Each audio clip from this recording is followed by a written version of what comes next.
Owen wiped the grease from his hands onto his already dirty coveralls and stared at the cargo hauler above him. The ship looked worse than his bank account, which was saying something.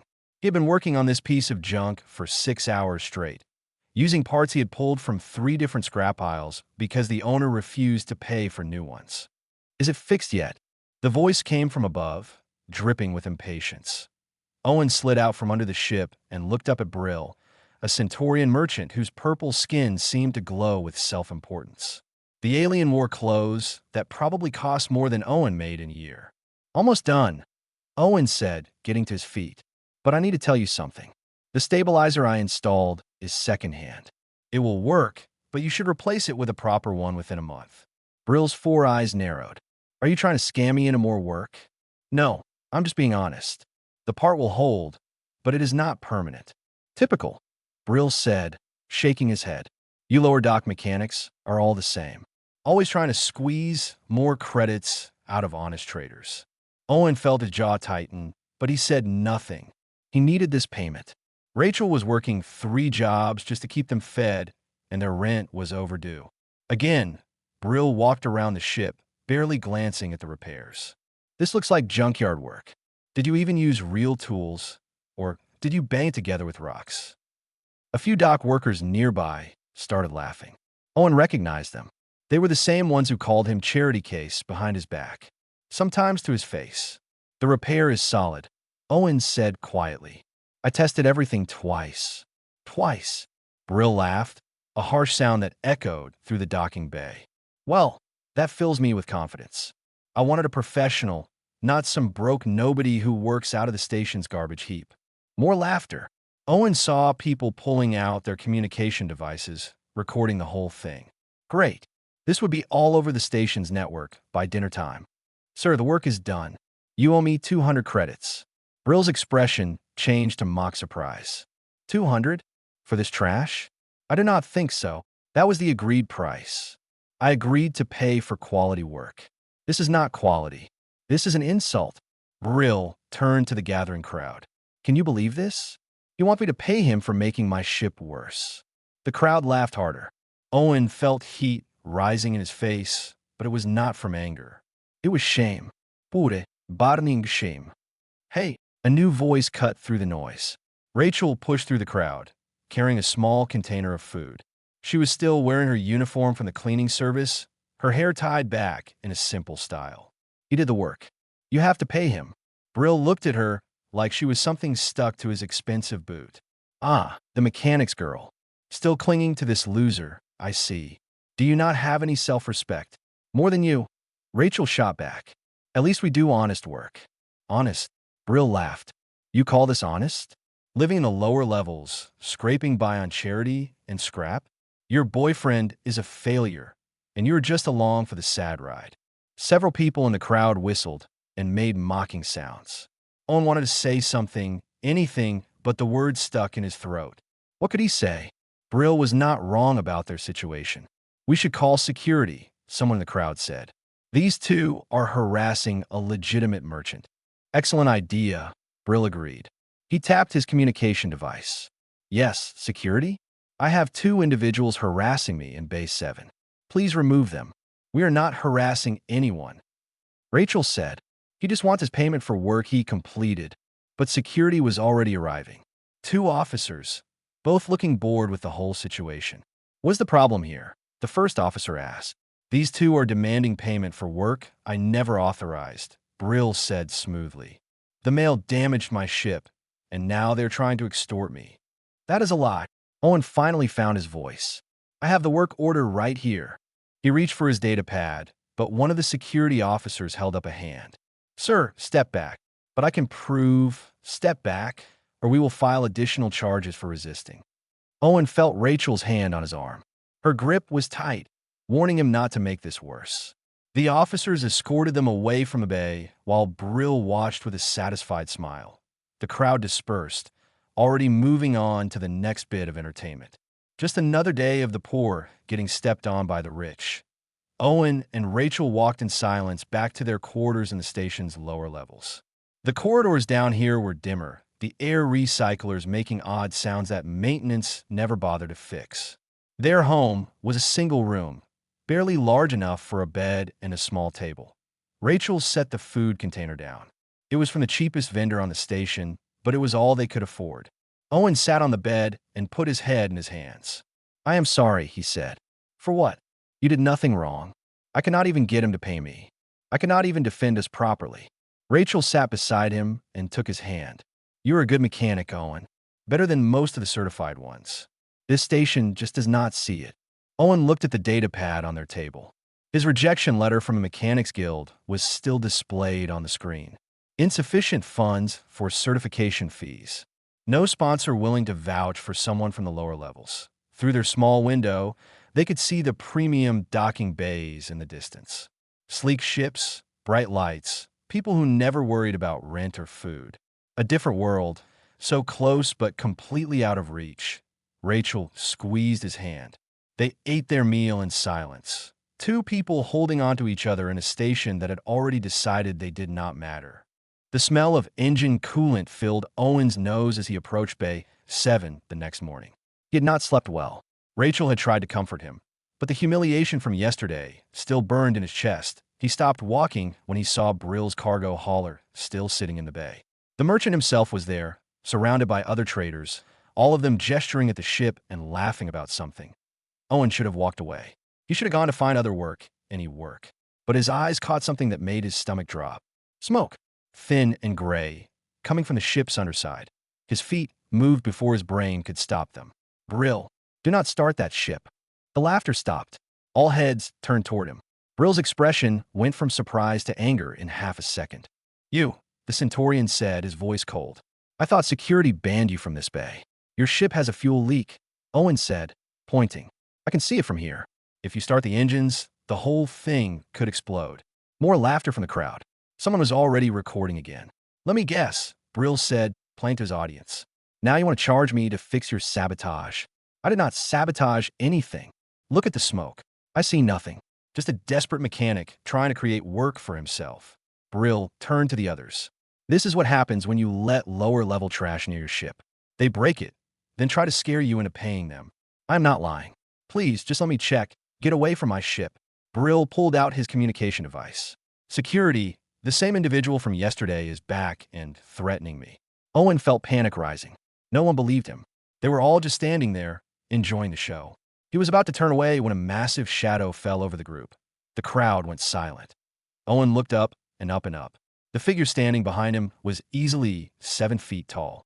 Her scales were deep red, catching the bay lights like polished metal. Her eyes were amber, with vertical pupils that reminded Owen of old Earth reptiles. 2 horns curved back from her head, and when she moved, her tail swished behind her with clear purpose, not a draken. Owen had seen pictures, but never met one in person. They were rare this far from their home systems. "Move," she said.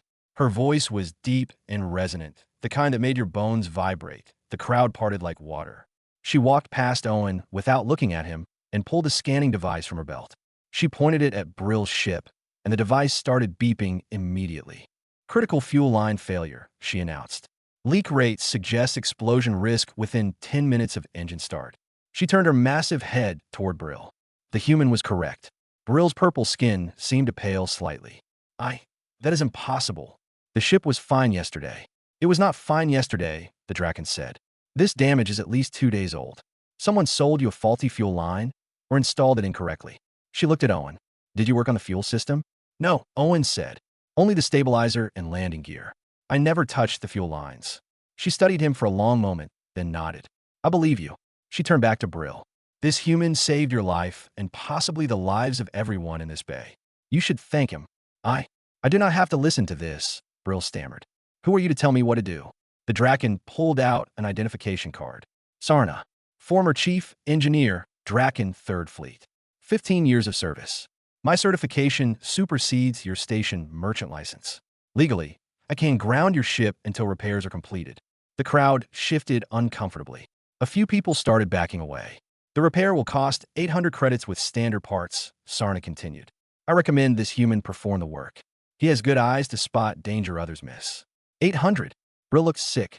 "That is robbery. That is the cost of your life." Sarna crossed her arms. Her muscles rippled under her scales. "Pay him, or I file an official report with station authority about your unsafe vessel. They will impound it, and your costs will be much higher. Brill looked around, searching for support. But the crowd that had laughed with him yesterday was silent now. No one wanted to argue with a Draken engineer who could ground ships with a word. Fine, Brill said through clenched teeth. He transferred credits to Owen's account. Fix it, quickly. Owen worked in stunned silence. The Draken, Sarna, watched him work. She did not interfere, but her presence kept everyone else at a distance. No one made jokes. No one recorded anything. They just gave the bay a wide berth. T took 3 hours to replace the fuel line properly. When Owen finished, Sarna scanned the ship again and nodded approval. Brill left without another word, his ship limping out of the bay at minimum speed. The crowd dispersed. Owen stood there, covered in fuel residue, holding his tools.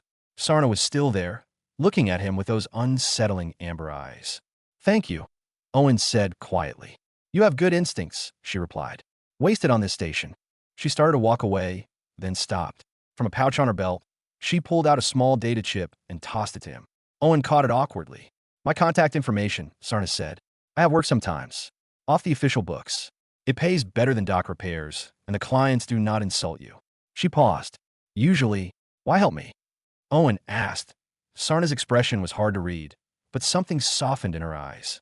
Because you warned someone who humiliated you. You could have stayed silent and let him die. But you did not. She tapped one of her horns thoughtfully. That is rare. Anywhere. She walked away, her footsteps heavy on the metal floor. Owen looked down at the data chip in his hand, then at his account balance. 800 credits. More than he'd seen in months. When he got home, Rachel was waiting. He told her everything. They sat together, staring at the data chip on their table like it was a live explosive. Should we contact her? Rachel asked. I do not know, Owen admitted. Working off the books could get us in trouble. We're already in trouble. We're always in trouble. Owen picked up the chip. His hands were shaking slightly. Maybe this was a chance. Maybe it was a trap. But what did they have to lose that they had not already lost? Let me think about it, he said. But they both knew he had already decided. Rachel lost her job at the cleaning service on a Tuesday.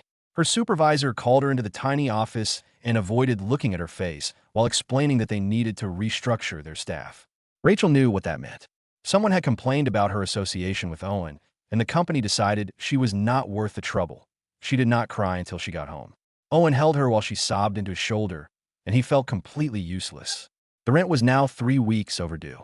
They had maybe enough credits for food for another 5 days if they were careful. That night, Owen sent a message to the contact information Sarna had given him. The response came back in less than a minute. Bay 12. Tomorrow morning. Bring tools. Bay 12 was in the independent section of the station, where private owners kept their personal ships. It was nicer than the cargo bays, but not as fancy as the premium docks. Owen arrived early, carrying his salvage toolbox. Sarna was waiting beside a mid-sized transport ship. In daylight from the bay windows, her scales looked even more impressive. She nodded when she saw him. You came, she said. You offered work. I did. She gestured to the ship. Owner wants thruster upgrades. Not illegal, but not official either. Station inspectors ask too many questions about performance modifications. Owen set down his toolbox. Why me? You could do this yourself. I could, Sarna agreed. But I have other business. And you need credits. She pulled out a data pad. 400 credits for the job. Parts are already purchased and loaded in the cargo hold. 400 credits for a thruster upgrade. That was fair, maybe even generous. What is the catch? Owen asked. Sarna's mouth pulled back slightly, showing sharp teeth. Owen realized after a moment that she was smiling. Smart. The catch is that the owner is paranoid about station records. You do not log this work anywhere. If authorities ask, you are never here. That could get me banned from a station. Could. But you are already treated like garbage here. So what exactly are you losing? Owen could not argue with that logic. He started working. The job took most of the day. Sarna checked on him twice, bringing food at midday. Real food, not the cheap ration packs. When Rachel showed up in the afternoon after another failed job interview, Sarna simply handed her a container without asking questions. They ate together in the bay, sitting on cargo containers. For a while, no one spoke. Why were you discharged? Rachel asked suddenly. Owen winced, expecting Sarna to get angry. But the Draken just stared out at the stars visible through the bay window. I disobeyed orders. During a military evacuation, my commander told me to leave civilian ships behind. They were slowing down the retreat. She flexed her clawed hands. I refused. Stay behind to escort them to safety. Save 200 lives. That sounds heroic, Owen said. That sounds like insubordination, Sarna corrected. The military does not care about reasons. I broke the chain of command. So they broke me. You got punished for saving people. Rachel sounded angry. Rules are rules. Sarna looked at them both.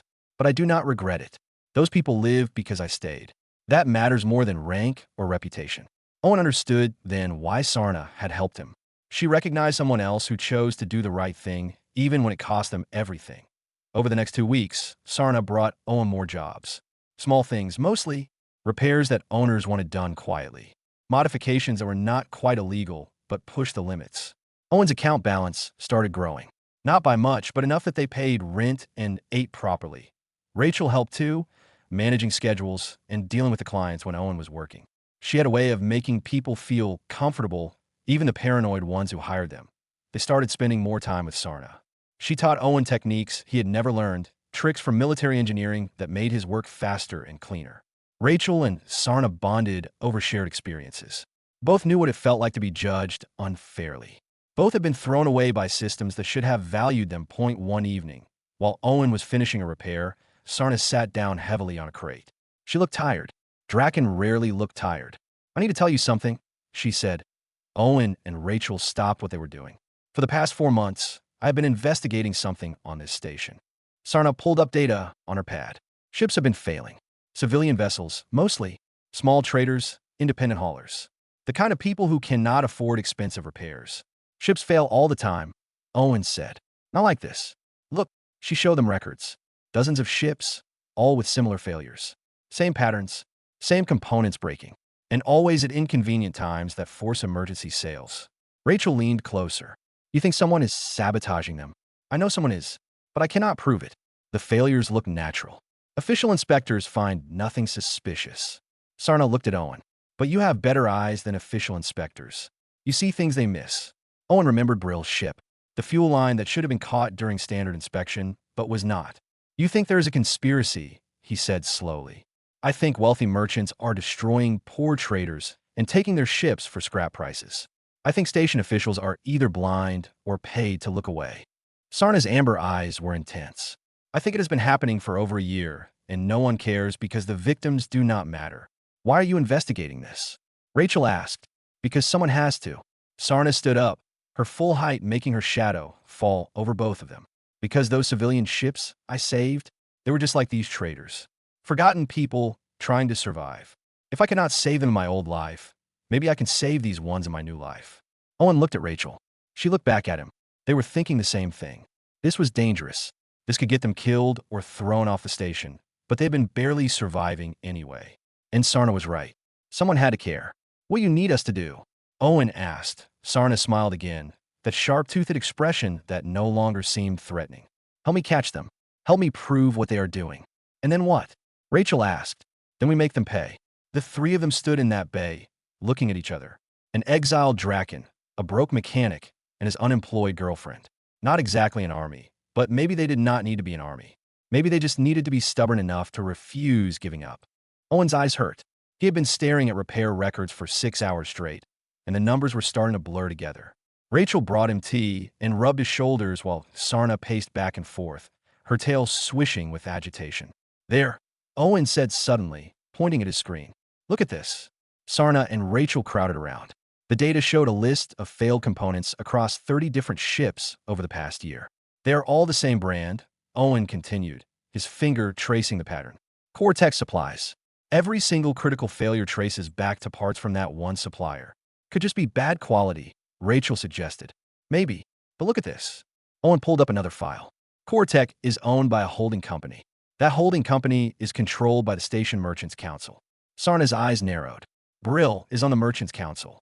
So are 15 other wealthy traders.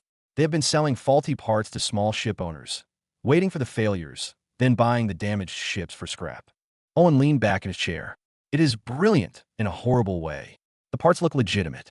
The failures look natural. No one suspects sabotage. How much have they made? Rachel asked. Sarna pulled up financial records she had obtained through methods she refused to explain. Over 2 million credits in the past year alone. 23 ships purchased at scrap value, stripped for parts, and resold. We have to take this to station authorities, Rachel said. With what proof? Sarna gestured at the screens. These are repair records and financial data. Nothing directly proves sabotage. A good lawyer would tear this apart in minutes. Owen stood up and started pacing alongside Sarna. We need physical evidence. Actual faulty parts we can test and prove were deliberately made to fail. Where do we get those? Rachel asked. The scrapyard, Owen said. Ships that have already been processed. If we can recover components before they are destroyed, the scrapyard is controlled by the same people we are investigating, Sarna interrupted. Security there is tight. So we break in, Rachel said quietly. Both Owen and Sarna stared at her. What? You said we need evidence. The evidence is in the scrapyard. So we go get it. She crossed her arms. Unless you have a better idea. Owen did not have a better idea. Neither did Sarna. They planned the infiltration for 2 days. The scrapyard was located in an older section of the station, where maintenance tunnels were poorly monitored. Sarna had maps from her military days. Owen knew which components would prove sabotage if they could just get their hands on them. Rachel insisted on coming with them. Owen tried to argue, but she shut him down with a look. You need someone to watch for guards while you two grab parts, she said. I'm smaller and quieter than both of you. Especially you. She pointed at Sarna. The Draken snorted, but did not disagree. They went in at night, when the scrapyard ran skeleton crews.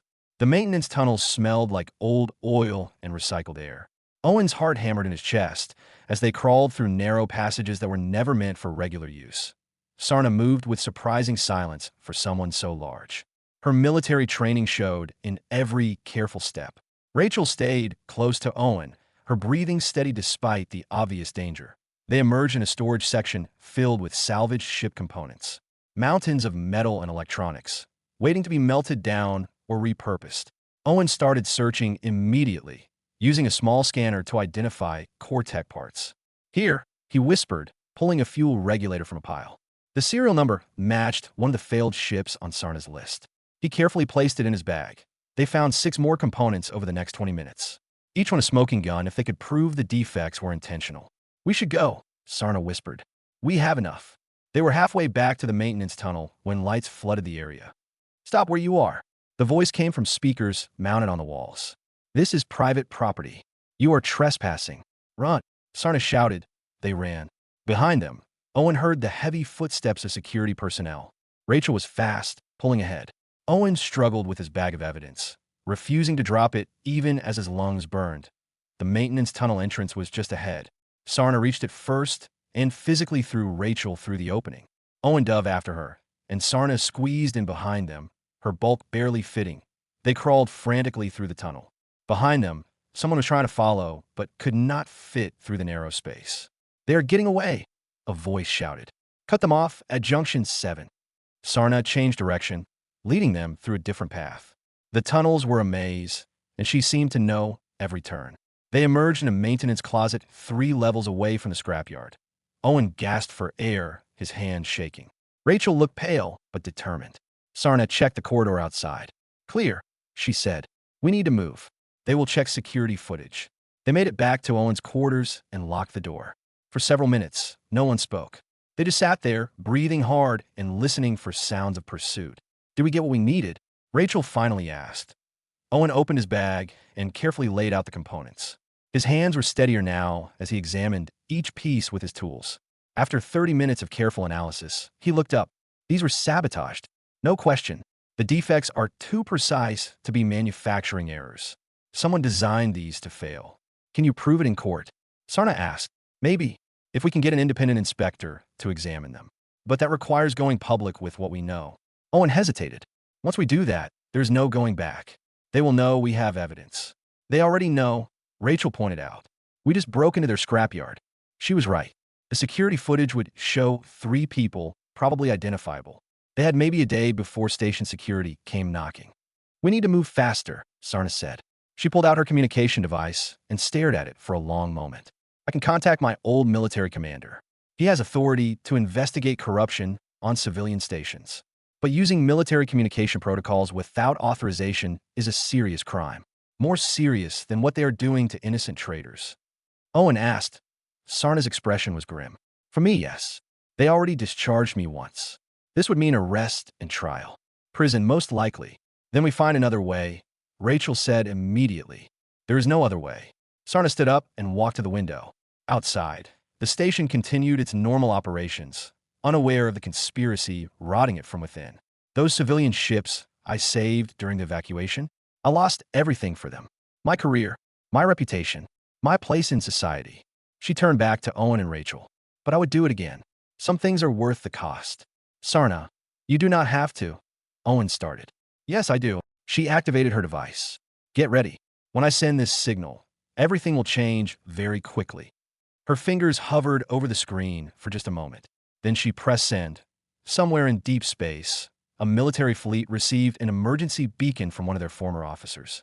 A beacon that could not be ignored, even if its use was completely unauthorized. How long until they arrive? Rachel asked. 3 days, maybe 4. Owen looked at the evidence spread across his table. Will we last that long? We better, Sarna said, because if we do not, those merchants will keep destroying lives, and no one will stop them. Outside their window, the station lights glittered like everything was fine.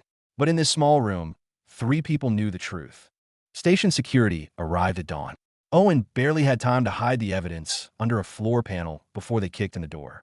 3 officers in full gear, weapons drawn. Owen Foster, Rachel Lynn, you are under arrest for breaking and entering, theft of private property, and destruction of commercial assets. They did not find Sarna. She had left hours earlier, claiming she needed to prepare something. Owen hoped whatever she was preparing was worth this. The holding cells were small, transparent boxes that let everyone see inside. Owen and Rachel were separated, placed in cells across from each other. They could see each other, but could not speak. Rachel looked scared, but tried to hide it. Owen felt like his heart might explode from his chest. Hours passed. Then a full day. No one told them anything. No lawyer came. No charges were formally filed. They just sat there on display on the second day. Owen saw Brill walk past his cell. The Centaurian merchant stopped and smiled. Comfortable? Brill asked. You should be. You're going to be here a long time. Breaking into private property, stealing evidence of your own sabotage. Very clever, but not clever enough. You know that is not what happened, Owen said quietly. I know what the station records will show. Your fingerprints in the scrapyard. Stolen components in your quarters. A clear pattern of criminal behavior. Brill leaned closer to the transparent wall. Did you really think you could fight us? We own this station. We own the security forces. We own the courts. You are nothing. After Brill left, Owen watched Rachel crying silently in her cell. He had never felt more powerless in his life. But then something strange happened. Owen noticed workers passing by the detention area more frequently than normal. Maintenance crews, cleaning staff, dock workers, people from the lower levels. They did not stop or speak. But they looked, and their looks were not mocking. They were angry. WY the third day, the station started breaking down. Not mechanically, socially. Cargo handlers stopped showing up to work. Docking bay operators called in sick. Maintenance crews refused to respond to calls from the premium levels. Food service workers walked off their jobs. Station Administrator Graves tried to issue orders, but no one listened. The lower-level workers had finally had enough. Rachel had somehow managed to send out a message before their arrest. Using contacts from her old jobs, she had spread the word about the conspiracy. The evidence Owen had collected. The pattern of sabotage and theft. The wealthy merchants destroying poor traders for profit. The workers believed it because they had lived it. They had watched friends lose ships. They had seen families ruined. They had been the ones stepping over bodies while the rich got richer, and now they were done being silent. Owen watched from his cell as the protest grew. First dozens, then hundreds, then thousands of people filling the central corridors. They carried signs. They chanted. They demanded the release of Owen and Rachel. They demanded investigation into the Merchants' Council. Security tried to disperse the crowd, but there were too many. And many of the security officers were from the lower levels too. Some of them quietly put down their weapons and walked away. Brill appeared again, but this time he looked worried. He spoke urgently with other council members, pointing at displays showing the growing unrest. The station was grinding to a halt. Way systems started backing up because no one would fix them. Power fluctuations happened because maintenance refused to respond. Ships could not dock or leave because the operators were on strike. On the 4th day, Administrator Graves himself came to the detention area. He looked tired and angry. This is your fault, he said, staring at Owen. You started this chaos. We just showed people the truth, Owen replied. They chose what to do with it. Graves was about to respond when alarms started blaring throughout the station. The distinctive sound that meant unidentified ships had arrived. Everyone rushed to the nearest displays. Three massive Draken military vessels hung in space outside the station. Their weapons were not armed, but the threat was clear. These were warships. They could turn the station into debris if they wanted to. Data communication came through on all channels. A deep, rumbling voice that made the speakers vibrate. "This is Captain Rendell of the Draken 3rd Fleet. We received an emergency beacon from the station. We are here to investigate." Administrator Graves went very pale. Within an hour, Draken military personnel were on the station. They moved through the corridors with purpose, ignoring attempts by station officials to redirect them. Captain Rendell was even larger than Sarna, covered in dark green scales and wearing enough medals to open a jewelry store. He reviewed the evidence. He interviewed workers. He examined station records with experts who actually knew what to look for, and he was not impressed by what he found. The confrontation happened in the station's central plaza, broadcast on every screen. Thousands of people watched in person. Thousands more watched from their quarters. Captain Rendell stood before Administrator Graves and the Merchants' Council. Sarna stood beside him, back in military uniform. "We have reviewed the evidence," Rendell announced, his voice carrying across the plaza. "The conspiracy is real. The sabotage is proven. 17 members of the Merchants' Council are guilty of fraud, theft, and endangerment of civilian lives." Brill tried to run. He made it about 5 steps before 2 Draken soldiers grabbed him. He screamed about rights and lawyers, but no one was listening anymore. Additionally, Rendell continued, "We find that 2 civilians, Owen Foster and Rachel Lynn, showed remarkable courage in exposing this corruption. They are heroes, not criminals." The order for their release came immediately. Owen and Rachel stumbled out of their cells, barely able to process what was happening. The crowd in the plaza erupted in cheers. Sarna met them at the edge of the plaza. She looked different in her uniform, more formal, but her smile was the same. "Told you I was preparing something," she said. "You called in the military," Rachel said, still stunned. "You risked arrest." "I did get arrested," Sarna replied. Captain Rendell had me in restraints for about an hour. Then he reviewed the evidence and changed his mind. "What happens now?" Owen asked. Rendell's voice boomed across the plaza again. "This station will undergo complete restructuring. New leadership, new policies, and most importantly, protection for those who have been exploited for too long." The crowd cheered again, louder this time. People were crying, hugging each other. Years of being stepped on, finally acknowledged. Owen looked at Rachel, then at Sarna. They had done this. 3 people who did not matter had changed everything. "I need a drink," Rachel said. "I need sleep," Owen added. "I need to deal with my military tribunal," Sarna said. "But after that, we should celebrate." They stood together in the plaza, surrounded by people who now saw them as heroes. It felt surreal. Yesterday, they were criminals. Today, they were saviors. But the work was not done yet. 3 weeks after the arrests, Owen stood in his new repair bay and still could not quite believe it was real. The space was 3 times larger than anywhere he had worked before. Proper tools hung on the walls, organized and maintained. A real diagnostic computer sat in the corner, not some cobbled-together salvage unit. The Station Mechanics Guild had offered him master certification. No fees, no sponsor needed. Just an apology for years of overlooking his talent because he could not afford their bureaucracy. Owen had accepted the certification but turned down their offer of a premium bay in the wealthy sector. Instead, he chose Bay 18 in the lower docks, right where he started. The rent was cheap, and the neighbors were people who actually needed affordable repairs. Rachel walked in carrying a datapad and looking stressed in a good way. She wore professional clothes now, donated by workers who wanted to support her. She had been offered a dozen different jobs after the arrests, but she turned them all down to start something new. 15 more applications for the Workers' Advocacy Group, she said, scrolling through messages. "We are going to need a bigger office. Can we afford a bigger office?"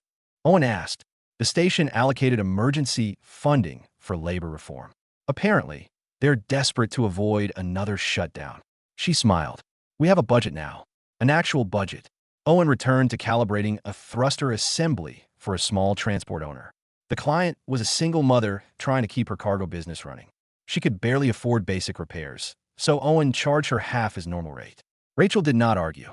They both knew what it was like to be desperate. The bay door opened, and Sarna walked in. She had cut her hair shorter and removed most of her military medals. She still wore her uniform pants, but had traded the formal jacket for a simple work shirt. Her tail swished as she examined Owen's progress on the thruster. "Not bad," she said, "but you missed a pressure valve calibration." Owen checked. She was right. He made the adjustment and glared at her. Show off. Former chief engineer, she reminded him. I know things. What did the tribunal decide? Rachel asked. Sarna's expression became complicated. Officially, I am still discharged for unauthorized use of military resources. But Captain Rindle argued that my actions prevented civilian deaths and exposed major corruption. So instead of prison, I got a formal reprimand and a recommendation. A recommendation for what? Owen asked. For consulting work with stations that need to reform their labor practices. Sarna sat down on a workbench that creaked under her weight. Apparently, exposing one conspiracy makes people think you are good at finding others. Are you? Rachel asked. I am good at recognizing when systems are broken and people are suffering. Sarna looked around the bay. Like this station was. Like 100 others probably are. They worked in comfortable silence for a while. Owen finished the thruster repair and called the client to pick up her ship. The woman arrived with her young daughter, both of them looking nervous. It is fixed? The woman asked, like she was afraid to hope. Good as new. Actually better than new. Sarna upgraded your efficiency by 12%. Owen showed her the diagnostic readout. No charge for the upgrade. The woman's eyes filled with tears. I cannot afford. I said no charge. Owen handed her the access codes. Just pay it forward when you can. Help someone else who needs it. The woman hugged him. Her daughter hugged Rachel. They left with their ship, and Owen felt something warm in his chest that had nothing to do with the bay's heating system. You're going to go broke doing that, Sarna observed. Maybe, but we are eating regularly now. We can afford to help. Owen cleaned his tools. Besides, someone helped us when we needed it. Sarna's tail swished again, faster this time. Owen had learned that meant she was pleased, but trying not to show it, that a message came through on the bay's communication system. Station Administrator Graves wanted to meet with them. All three of them.